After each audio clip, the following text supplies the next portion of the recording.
Hey, architecture firm owners and emerging leaders. Get ready for unparalleled insight into the development of a world-class architecture firm and a worldwide organization driving the digital transformation of the design and construction industry. With Build Smart, the podcast that's changing how our profession operates. We share the incredible stories behind innovation in the building industry with my friend and co-host, Patrick McLeamy, FAIA, former CEO of the international architecture firm, HOK. You know, Yamasaki's office or firm lasted during his lifetime. And when he passed away, I think that was the end of the Yamasaki office. Helmut did not want that. He wanted a firm that would live out and grow beyond the founders.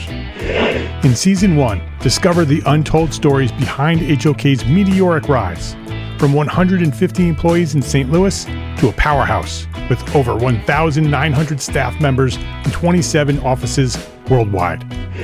You know, they weren't as polite as the Kojima people.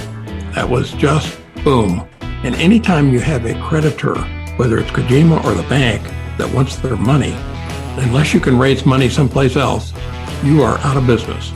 Bankrupt. And hold on tight for Season 2, where Patrick takes us on a new adventure as chairman of Building Smart International, shaping the future of digital transformation in the design, construction, and operation of built assets. Ian Howell, Ken Harold, and I, Ken was my technical representative from HOK. The three of us took a tour of Europe of 5 cities in 5 days. Very busy time. Simply follow the link in the show notes to subscribe to Build Smart now and uncover lessons that will transform you and your architecture firm.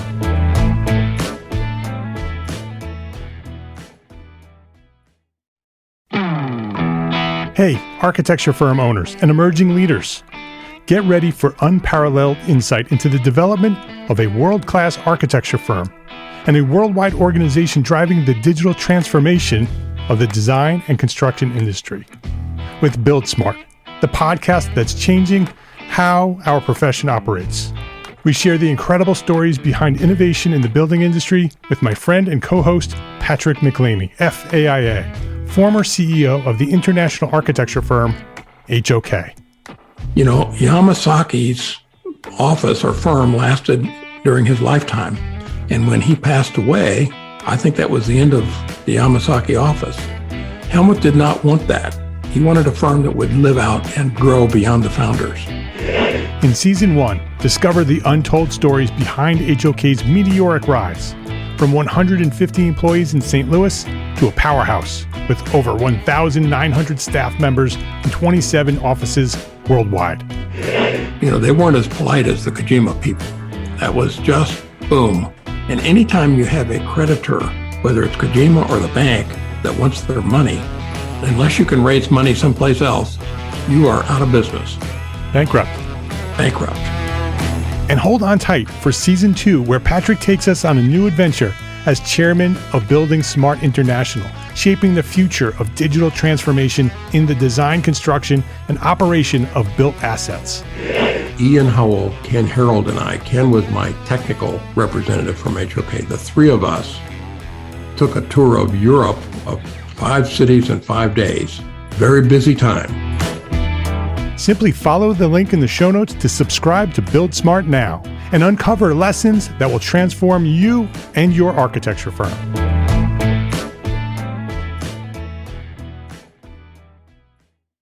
What would you do if your firm was more profitable, if you made more money?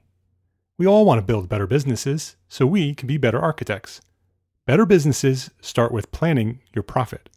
Download our free course, Profit for Small Firm Architects, at EntreArchitect.com/free course.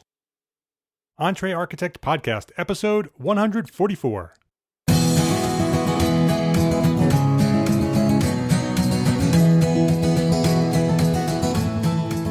Welcome back to the EntreArchitect Podcast. My name is Mark R. LePage, and this is the podcast dedicated to a successful life as a small firm architect. Whether you have plans to someday start your own firm, whether you're in the process of launching a startup, or you might be an experienced small firm architect just trying to make a difference, this podcast is for you. My goal is to inspire you to build a better business so that you may pursue your purpose with passion and live the life of your dreams. It's a critical part of your marketing plan.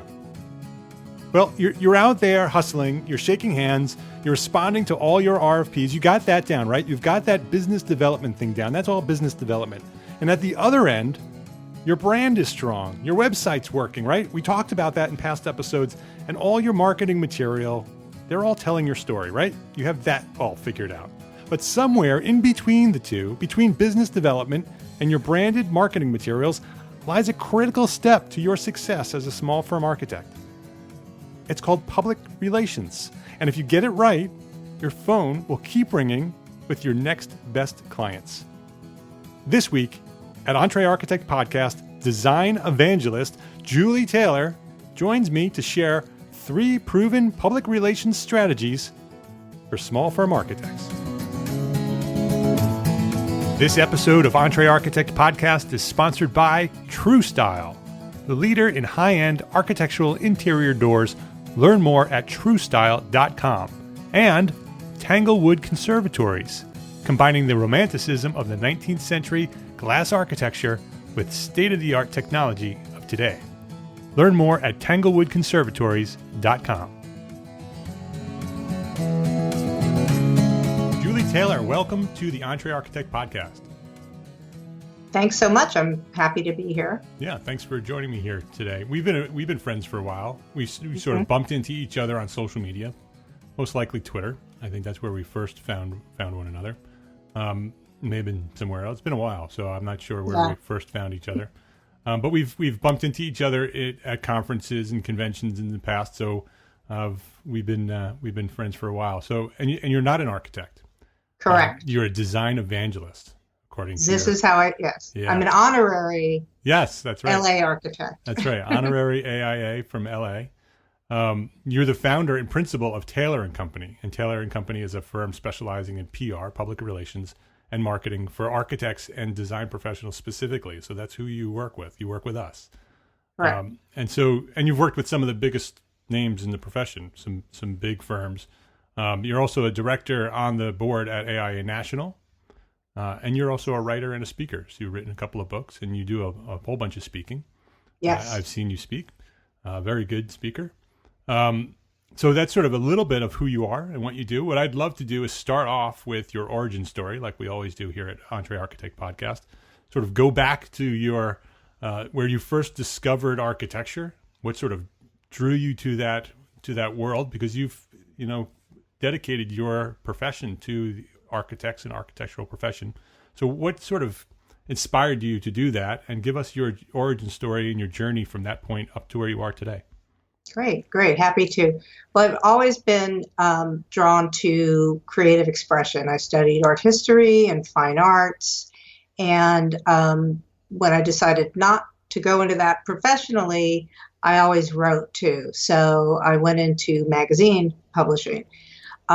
Before I did that, though, my first job out of college, I was a secretary receptionist, as many of my generation are. And I figured if I had to do that for a while, it would be something that was interesting. So I was at an architecture firm in Chicago. And so I learned some stuff on the job, typing spec memos and going back into the studio and asking what a soffit is and having them draw that out for me. And then when I moved to New York to be a magazine editor, I was at a magazine for interior designers. And so it was kind of a lovely thing that they could now read what I was writing. And I continued on that. I love the industry. The people are smart and creative. And I look at design and architecture as art in a business context. As much as I love fine art and some of the artists that I love the most, like Irving Penn or Richard Avedon, the photographers who had a thriving commercial practice as well as a thriving artistic practice, and you couldn't really tell the difference. So when I decided to go into PR and leave publishing, working with in the design industries was the natural. And I came out to LA to run the PR and marketing communications at Pacific Design Center, the large design center. So I was working with furniture, with architects, with designers, representing the building, really getting into this industry and just loving it so much. So I started my own firm in '94, and my first client was SCI-Arc, Southern California Institute of Architects. So went very deep, heavy into the architecture realm, started working with some of the instructors and alumni, and the firm grew from there. The art in a business context is one thing that really does draw me. I'm fascinated by what architects do, that there's nothing there, and then there's this building that has to stand up and work and be incredible and on time and on budget and still have some kind of personal expression. It amazes me. It's also not my talent at all. The work that I was doing, photography and whatnot, it's all two-dimensional. I can't wrap my head around thinking about that. So I can be the biggest cheerleader for it. We don't represent fine artists and photographers pretty much for that reason. And so I'm thrilled to be able to, be an advocate for architects who I truly feel need it in the U.S. for sure. Yeah, yeah, and you're so passionate about it. I mean, I've known you for a while, and I've seen you speak. You speak about architecture better than most architects. There's clearly a passion of yours, and I love the idea of art in a business context. That's what architecture is. What caused you to make that decision to go from publishing to PR? What made that transition? It's not an unusual transition. I was working in New York, and I was at a magazine, and I loved it, but I was ready for a real change in my life in a few different ways. And when the opportunity at Pacific Design Center came up, I was like, well, this is perfect. Brings me to LA, the whole other side of the country, a whole other side of the business. And having been an editor before I decided to go into PR, I thought maybe I should write, an article for PR people on how to really work with an editor. And then I never did that, which was good, because then I just kind of used all of those things to my benefit and to my clients' benefits. So I've sat at their desk. I've gotten poorly written press releases. I've gotten press releases with no contact information. So I know what they're doing. And I also keep my hand in it a little bit. So I've been and am one of them. So I know how to talk to the media. Yeah. And you still write, right? I mean, you still you do articles and you've written books. So it sort of allows you to kind of do both. Yeah. I find your world fascinating too. From an architect's point of view, learn that business and marketing is a passion of mine. And so I'm sort of the reverse of you, that I became an architect and then discovered business and realized that I love the business end of things. Let's start our discussion here about public relations at the beginning. Sort of let's talk about the basics of PR. What is PR, and how is it different than marketing? Because I know it's different, but how is it different than those? How are the two different? Right. I kind of see marketing as the overall category, and that there's three elements within there. One is business development. So that's getting the job, your networking, RFPs, et cetera. Then there's public relations, which is your communications to the outside. To me, it goes from, how the phone is answered, actually answered by a human, I always think is a good idea, to, getting magazine articles or writing your, writing articles yourself online or in the publications.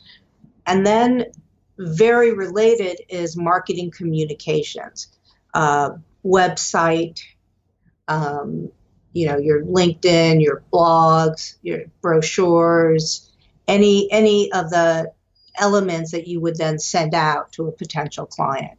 And those two, they're all connected because the PR is in service to the business development, and the choices that you make in terms of what you're going to put out there to the public should reflect the work that you want to get back in. So if you're tired of doing kitchen renos, don't get a whole bunch of kitchen renos published. Yeah. Right. And so that's public relations, is to get work published, to communicate to the outside world, is what you said, right? Right. And so there's and again, within public relations, there are a few different things. There's the media relations. So that's print, online. There are awards, because again, you're presenting your work out there for design awards. There's speaking engagements, a great way to to make connections with potential clients. If you do school design, you want to go to the SCUP conference. If you do hotels, you want to go to HD. So you're right in front of potential clients. Let's get into that a little bit. Let's talk about, the EntreArchitect community is made up of small firms, typically less than 15 members in their firm. Most of us, the majority of us, are less than 5 or sole practitioners. And so these are really small firms, people, small businesses, essentially, not huge budgets for marketing or PR. What are some things that market, that community can do to get their word out, to communicate their skills and their, how do they do that? Right. Well, I think that one good way is to really partner with your clients and not take anything for granted. The client may be sending out a press release or working with the media. Don't assume that your name will be in that press release. It's something you really need to be proactive with. Now, how do you do that tactfully? It should be part of the contracts, and part of that is in the contract. Okay, well, that's a good tip to make sure that it is in the contract. It's in the AIA contracts, so not always, honored, but it's a conversation to have sooner rather than later with your home clients. Some clients don't want you to won't let you do anything, but it's something. I think it will attest to your relationship with your clients. Can we photograph this? How do you feel about it being published? Maybe we can do it without your name. So there are a lot of different variations, but it's having a real kind of human conversation with your clients. Yeah, I've found, we do residential architecture at my firm. Additions and alterations, whole house renovations. And it is in our agreement. It's part of our agreement. We use our own agreement. And in our agreement, it says we have the right to photograph it and we have the right to publicize it. And we review that contract right up front, and we have that discussion. And what I find is that it's usually something, it's a point of honor that clients, typically my clients, when I say that I want to publish your work when we're done, they're really honored by that. And I've had clients who say, when they hire me, I want a project that you can publish. Right. Well, that's great. And I want it on your website. I want you to promote my site. It's something of pride for them. And so if you sort of position it in that way, it may also be easier to have that conversation. Yeah, absolutely. And I really do think having it sooner, because I find that there's this kind of fear or timidness to ask for too much, because at the end of the day, you just want to be able to build that building, right. And don't want to rock the boat at all. But and today where we're in a hyper media, culture, it's almost if you're not in the media, then you almost don't exist. Right, exactly. Let's take a quick break here to say thank you to two of our platform sponsors here at EntreArchitect, True Style Doors and Tanglewood Conservatories. As platform sponsors, these companies have provided funding and support for our overall mission to become an influential force in the profession of architecture. They recognize the need for small firms like you and me to build better businesses in order to be better architects. And both of these companies are run by great people. I've met them. They're passionate about their products and they want to share their knowledge with you. So listen up and connect with them. Say thanks for sponsoring EntreArchitect, then specify their products, and by supporting them, you'll be supporting us. TrueStyle is passionate about providing us small firm architects with the inspiration and tools to transform our designs with the most distinctive, authentic, and the most special doors available. With more than 400 made-to-order styles, TrueStyle offers premium MDF doors for painted applications and 20 standard species of wood across all architectural categories, from traditional to contemporary and everything in between. Every TrueStyle door is made to order. TrueStyle, driven by design. Visit TrueStyle.com and start designing your doors today. That's TrueStyle, TrueStyle.com. And my friends at Tanglewood Conservatories, they custom design and they build authentic residential and commercial conservatories, combining the romanticism of the 19th century glass architecture with state-of-the-art technology and master craftsmanship. Whether your designs call for a pool enclosure, a gazebo, a greenhouse, a unique light-filled living space, Tanglewood Conservatories will help you create a custom masterpiece for your clients. These things are beautiful. Check them out at tanglewoodconservatories.com. Just go peek around. Amazing photographs of the things they've built there. Tanglewood Conservatories. Anything else is just a room. For more information, go visit tanglewoodconservatories.com. What about, other than getting published, taking photographs of the site and getting it published, what are some other things that architects can do to get noticed? One of my pet peeves is the building sign. It is remarkable to me how many people do not put a sign up on at the job site. Yeah. It is the cheapest, easiest. Again, sometimes like, well, the client is putting one together, or there's the official, sign that lists 1,000 people in all caps block letters that you can't read when you drive by. Right.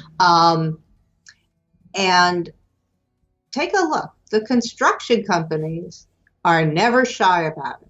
Of course, they control it. They're on there on the site, and they have 1,000 huge banners. It's the easiest thing to do. It is, and again, there's that fear. Yeah. Maybe that needs to go in the contract, and have it be, don't have it be teeny and, thin white type on a black background. You don't need to make it a design problem. Take your logo. If your logo is just letters, then put the word architecture or design, whatever is applicable, under it. That is the cheapest advertising and, marketing and profile that you could have. Yeah, I can tell you that works. That works. A big majority of our projects reference the sign. It may not be the only thing they've seen, but they reference, I've seen your sign all over town. And it's very, I think it needs to be very recognizable. It needs to be part of your brand. So when they see it, they recognize it. And what you talked about with the word architect or design, that needs to be legible at 25, 30 miles an hour. Yes. Yes. So that'd be very, the phone number is less important than the word architecture, because if they're interested, they'll turn around and come back and get the phone number. The word that as they're driving by, they need to know that sign is the architect sign, and then they'll come back and they'll look at it. Absolutely. Or then they can Google it and, and there you are. And one really good strategy is to be in different types of venues. So you have your sign, maybe you have an article in a local newspaper, maybe you're showing up at an event. So if someone sees you in two different kinds of venues, they think they've seen you everywhere. That's how our brain works. Yeah. So So keeping that consistent, I think, is really important. And basically, whatever you do, whether it's your social media or writing, make it doable for yourself so that you will do it and will be consistent with it. I think you want a strategy, right? I mean, you're talking about absolutely planning this out, saying, this is my strategy. I'm going to have my sign out there. I'm going to have a Facebook page. I'm going to have my website. I'm going to try to do some speaking locally. Maybe I'll do the home show. So wherever that your strategy is, it can be, you get recognized in 2 or 3 different places. Right. And then, like you said, they think that you're the biggest name in the region because they've seen you 2 or 3 times. Right. And plan it out. I mean, you work with architects on a business plan? Right. And part of your marketing plan has got to be part of that so that you're allocating those dollars. And those dollars also need to go to photography. Yeah, professional photography. Professional photography is not an expense, it's an investment. Because at the end of the day, it's really all you have. So that is super, super important. And that'll help you get published because a lot of That'll those help local publications are looking for that photography. Yeah, a lot of publications are not necessarily sending their own photographers anymore. So with that, you want to be able to have enough photos taken at various angles, not all horizontal from half a football field away. I always like to say that I want to see photographs where I feel like I'm a participant rather than an observer. And that's a good guideline. And also get some good strong verticals because that's what covers look like. Yeah, that's a good tip. And details, details sort of bring you right into that project. Some details as well, yeah. Mix them in. What are your thoughts about getting published regionally or locally versus nationally? They're both good. It's all good. Regionally, we'll definitely talk to that local market much more directly. And sometimes it can be, I don't want to say easy, but a little easier. The editors and those people are in your town. If they do events at a store, go there, meet the editors, meet the writers, so you can strike up that kind of personal relationship much easier than you can with the national, magazines. The national magazines, particularly the consumer ones, well, really all of them, the competition for projects, it is harder and harder. Because a project is good, generally isn't enough. Not only does it have to be like great and perfect, but there needs to be a story to it. What's the story to it? And I know that it can be confusing. A lot of people are like, you might look at a magazine and go, wait, my stuff's better than that. And it may be. But you have to remember on the other side, the editors are people. They have their likes, their dislikes. They may have seen 18, Eames lounge chairs, in the last 18 projects. Maybe they just don't like that little kind of tiny mirrored tile, whatever it is, they're human too.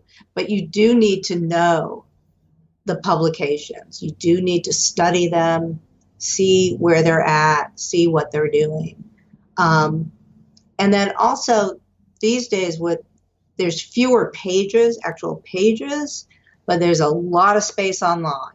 So many publications have really active online portals, and really more people, if you think about it, are going to see that. And then you can post that on your Facebook, and, any media you get, you want to leverage that. So let your clients, potential and existing clients, know what's going on with you. That could also, the online can also be the entry point to the print version. Mm-hmm. We've actually had, we had work, Anne-Marie, my wife, who's my partner, and I submitted a project of our own house in This Old House magazine for a contest. We didn't win the contest, but we got recognized, and then they published the project on their website. They liked they must have gotten some traffic. Then they called us, and they wanted to do a print version of it. And so they came in and they shot the project for print version. And then while they were here, because they want to use their resources wisely, they actually shot 3 other pieces of our house and did 3 separate articles in This Old House magazine. Fabulous. And so getting in at the bottom through a public contest got us 3 spots in This Old House magazine. Right. Yeah. And that's what, design awards, a lot of publications sponsor them. So that prize is getting published. And then they also get to know you. Then they know your work. There are a lot of design awards programs. So that's another thing that you need to kind of plan out, which will give me the most exposure, because you can spend an awful lot of money on these. And so you really do want to plan out, what's my budget for these design entry fees, and which do I have the most chance of, which are going to give me the most notoriety and mean the most. And with awards, because I've run awards committees, and so I've been in the room. Again, it's the thing to know is that if you don't win an award or you don't get published, it's not personal. Yeah. And it depends again on the person, particularly in juries. I've seen a project get an honor award one year that the year before didn't even get a second look. It all depends on who the people are. Yeah, and especially the larger competitions as well. There's so many submissions that first round, I've been on juries too, and that first round is a very quick, eyeball, and it goes in this pile or this pile, because they're just trying to filter out the best projects. And so your project, which may be one of the best ones, may just go in the wrong pile, and you're done. And so it's go ahead. Yeah, and it's how you present it. Right. I was actually just really yesterday reviewing an award submission, because we do that for our clients with a client, and we had the beautiful renderings, and then we had more of the kind of diagrams and context. And he said, well, don't you want to explain the context and diagrams first? I said, we have to think not like an architect in this case. We want to bring them in, seduce them with the gorgeous image first. He goes, okay, so we do this one image and then the diagrams? I said, no, we do all the beautiful, gorgeous images, make them want to know more. If they're engaged in that, then they'll want to know more. Yeah, that's another good tip. A lot of good tips here, Julie. Yeah, well, whatever we can do.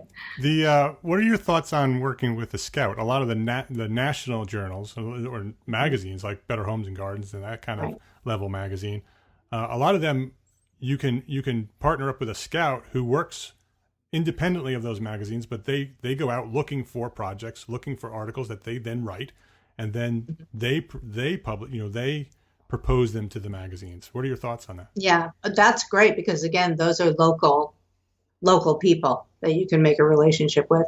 And if they really like the project, because they're going to be the ones who write it, they're going to really go to bat for you. Yeah, and they also have the relationships with the decision makers. Yeah, because they're stringers for those, those publications. If they're based in New York or based in Des Moines or whatever, they need those local people. They need those, people in all the different cities to report to them what's going on there. There's also, a huge community of freelance writers who write for a lot of different publications. And so if you get to know one of them, they're always going to want to know what do you have that's good? What can I sell to one of the many publications, that they work with. So we have photography and getting published, get that out there. there's signs, your construction sign. What's a third one that we could use to sort of give them three things that they could take away and go do? One of the things that is really important is having your story and knowing how to talk about it. Yeah, they've heard this before. We've been talking about this over and over again here at the podcast. Yeah, exactly. Sometimes as architects, the writing and the comments can be really laden with jargon and archispeak and all of that stuff that when we're all together is great. We know what we're talking about. But clients don't always know what you're talking about. And so you want to be on that level. One of the things that amazes me about architects is how much else they need to know. One of our clients does hospitals and med schools. So I have an hour-long conversation with him. We're not talking about the building at all. We're talking about how doctors are trained, the changes in how they're trained from 15 years ago to today and what they need to look at tomorrow. So architects are able to put themselves in another person's shoes because they need to do that for their clients. So look at how they communicate and be able to communicate directly and more simply with them. Yeah. So tell your story, know your story. And then know how to tell that story. So really, it's important for that story to be written from your client's point of view, not necessarily from your point of view. Yeah. This may be very gratifying for you to do, because that's not your point. It's about them. Right. It's like, if I'm looking to hire and I'll get a cover letter from someone that says, this would be really good for me. I want to know what's going to be good, what they're going to give to us, right? How they're going to make our business better and easier. So how are you going to create a home that your client is going to love? They've already trusted you. They've selected you out of hundreds of others. So they're already with you. So how are you going to work together to do that? Yeah. So that's a great takeaway. I think those three things: sort of get focused on publishing, get your word out there either locally or regionally. Then really make sure you have that sign out there. Whatever project you're working on, make sure you have a sign that people can read. And then the third thing that we talked about is knowing your story and knowing how to communicate that story. So I think those are some great action steps that our community can go get out there and make a difference. So right. Any other thoughts, Julie? Any size firm. Yeah. From one person to 500. They're the same. It's a matter of scale. Yeah. Yeah. Do you, I know you work with large firms. Do you work with small firms as well? We do. We have a range of firm size. We also have a program, the Marketing and PR Blueprint, which is especially formulated for, 1 to 3 person firm. I have a partner who specializes in business development, and we do a SWOT analysis. We look at all of your communications, and then we create a plan of action with very specific things to do and places to go. And then it's a plan that you go and implement. That's great. Where can they find more information about that? There should be some information on my website. Okay. And they can always contact me. And it's been great to see, I'll get these emails, I'll get these e-blasts, from those Blueprint clients. And it's like, yay, they're doing it. They're making it work. Yeah. Yeah. It is so gratifying when you sort of show people the way and then they go do it and it works. Yeah. It's exciting. So if people do want to find you online, it's Taylor-PR. It's TAYLOR-PR.com. That's your website. Right. I'm sure there's a contact link there. If people wanted to email you, they can email you through there. On social media, you are Julie Taylor PR at Twitter. And on Facebook, you are Taylor.company. So facebook.com/Taylor.company. But you can just check out the website and learn all about Julie and her company and what they might be able to do for you. Julie, before we wrap up, I want to ask you that one last question that I've been asking a bunch of my guests here before we wrap up. What is the one thing that small firm architects can do today, right now, to build a better business for tomorrow? Well, there's a tool that's newly available that comes from the AIA National, and it's been part of like the work that I've been doing as public director, and it's the AIA message book. And it has, again, like we were saying, how to build your story, what are the kind of words, how to talk to your clients, how to talk to a school board, what's important about, the messages of what architects do, of what you do, how to connect. So they just need to go to new.aia.org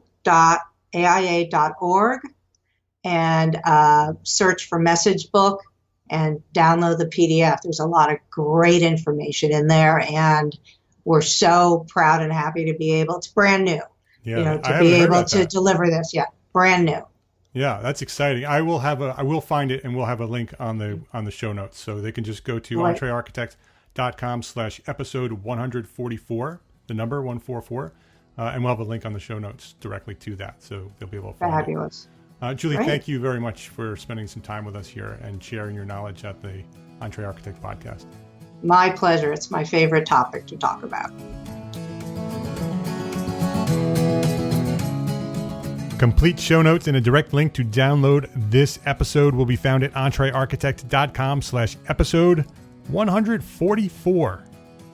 Hey, and don't forget to visit the website to gain access to our digital course. It's free. Profit for Small Firm Architects, and learn how to build a powerful profit plan that will work for your small firm. Visit EntreArchitect.com and click the button right there on the homepage. Hundreds of your fellow architects have already taken this course. It's a great place to get started building a better business. EntreArchitect.com. My name is Mark R. LePage, and I'm an entrepreneur architect, and I encourage you to build a better business so you can be a better architect. Love, learn, and share what you know. Thanks for listening. Have a great week.